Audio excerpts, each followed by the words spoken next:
Hello दोस्तों, नमस्कार। स्वागत है आपका परीक्षा एजुकेशन के यूट्यूब चैनल पर। देखिए, आज की वीडियो में हम लोग जो है बात करने वाले हैं यूपी पुलिस रेडियो ऑपरेटर के संदर्भ में। आपको मालूम है कि यूपी पुलिस रेडियो ऑपरेटर का रिजल्ट आने में बहुत ज़्यादा डिले हो रहा है, ठीक है। और इससे आप डीमोटिवेट भी हो रहे हैं, रनिंग वगैरह शायद ना कर रहे हो। इसीलिए हम इस पर वीडियो लेकर के आ जाते हैं ताकि आप जो है प्रॉपर वीडियो देख के मोटिवेट हों और अपना रनिंग करते रहें, ठीक है।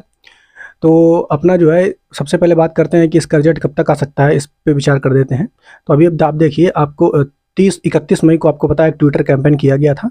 हालांकि ट्विटर कैंपेन का कोई असर हुआ नहीं, ठीक है, क्योंकि उसमें इतने सारे भाइयों ने किसी ने भाग लिया नहीं, तो वो इतना सफल नहीं हो सका।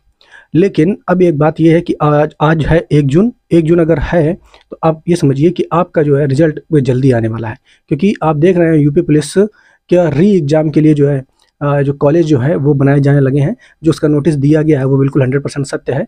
तो अगर उसका ये क्लियर हो रहा है कि उसके लिए काम किया जा रहा है, तो आप समझिए कि रेडियो ऑपरेटर में इतने कम विद्यार्थी हैं, सबसे पहले काम इसी भर्ती का होगा। उसके बाद जो एग्ज़ाम है वो री एग्ज़ाम जो यूपी पुलिस का है वो बाद में लिया जाएगा। तो मतलब अब हम आपको 100% श्योर परसेंट बता सकते हैं कि आपका रिजल्ट जो है वो 4 जून के बाद आएगा। और 2-3 दिन का वेट कीजिए। 4 जून के बाद कब तक आ सकता है, तो उसका भी हम आपको फिक्स क्राइटेरिया दे रहे हैं। 4 जून से 15 जून के बीच में आपका रिजल्ट जो है बिल्कुल पक्का श्योर आपको देखने को मिल जाएगा। अब 4 जून से अगर 15 जून के बीच आपको रिजल्ट देखने को मिलेगा, तो फिर उसके बाद फिजिकल वगैरह कब तक होगा, तो फिजिकल भी ये बहुत जल्दी कंडक्ट कराएंगे। आपका जून के लास्ट या जुलाई के फर्स्ट वीक या 15 जुलाई तक आपका जो है 1 महीने के अंदर जो है फिजिकल हो जाएगा, ठीक है। तो फिजिकल ज़रूर आप करते रहिए। क्लियर? तो ये बात आपको समझ में आ गई होगी। ये थोड़ी सी अपडेट दी है आपको ताकि आपको ये चीज़ें समझ में आए। अब बात रहेगी कि इस वीडियो में हम लोग जो कट ऑफ पे चर्चा करने वाले हैं वर्कशॉप स्टॉप की। तो ये वर्कशॉप स्टॉक में कितना कट ऑफ रह सकता है उसके बारे में हम लोग चर्चा करेंगे, क्योंकि हम लोग यहाँ पे इंडिविजुअल वीडियो लेकर के आएंगे, जिसमें आपको आज वर्कशॉप स्टॉप के बारे में, फिर उसके बाद असिस्टेंट ऑपरेटर की और हेड ऑपरेटर की कट ऑफ के बारे में बताएंगे। तो देखते हैं इसके कट ऑफ के बारे में कि कितना कट ऑफ इसका रह सकता है, ठीक है। चलिए देखते हैं आगे वीडियो में।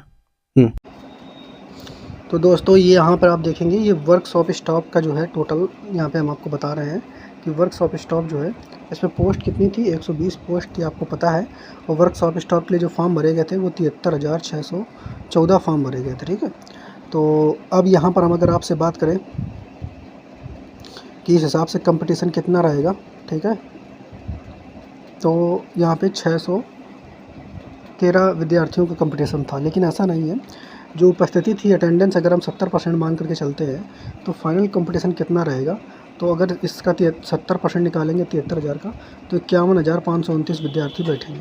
तो फाइनल कंपटीशन आपका 429 जो है यहाँ पर निकल के आ रहा था, ठीक है। क्लियर? तो ये आप समझिए कि 429 में एक सीट पर जो है, एक सीट के लिए फ़ाइट होगी। लेकिन फिर भी यहाँ पे अगर हम पीटी की बात करें तो पीटी में जो कितना गुना विद्यार्थियों को लिया जाएगा, तो 2.5 गुना अगर मान लें तो 300 विद्यार्थियों को यहाँ पे लिया जाएगा, ठीक है। तो इस हिसाब से अगर हम यहाँ पे कंपटीशन देखें तो कितना निकल के आ जाएगा, ठीक है। तो 171 स्टूडेंट का कंपटीशन जो है फिजिकल के लिए जो है ये निकल करके आ जाएगा, ठीक है। फिजिकल के लिए जो कंपटीशन है वो 171 का है। क्लियर? ये आपको समझ में आएगा। तो अगर हम यहाँ पे इसी की गणना के आधार पर जो है कट ऑफ की चर्चा करेंगे, कट ऑफ कितना रह सकता है, ठीक है। तो कट ऑफ पे अगर हम बात कर लेते हैं तो देखें उस पर बात करेंगे। लेकिन उससे पहले अगर आप देखो कि यहाँ पे सब्जेक्ट कितने थे, तो 4 आपका हिंदी था, जीके, जीएस, मैथ, रीजनिंग, ठीक है। और आपका 160 प्रश्न थे, नेगेटिव मार्किंग थी नहीं।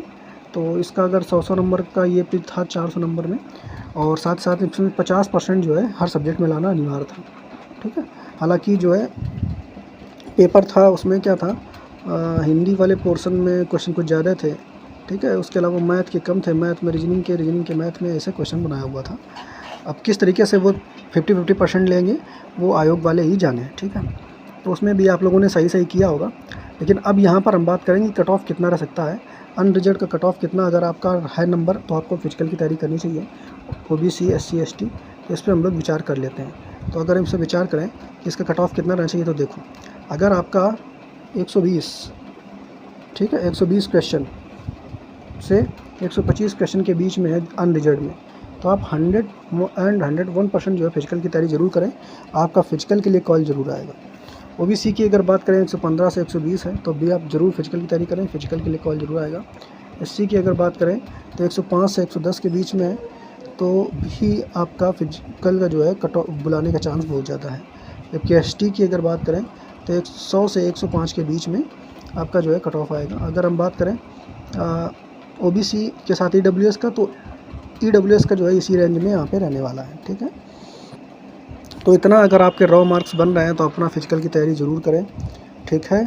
इसका रिज़ल्ट जल्दी देखने को मिलेगा अगर आप वर्कशॉप स्टॉप में हैं।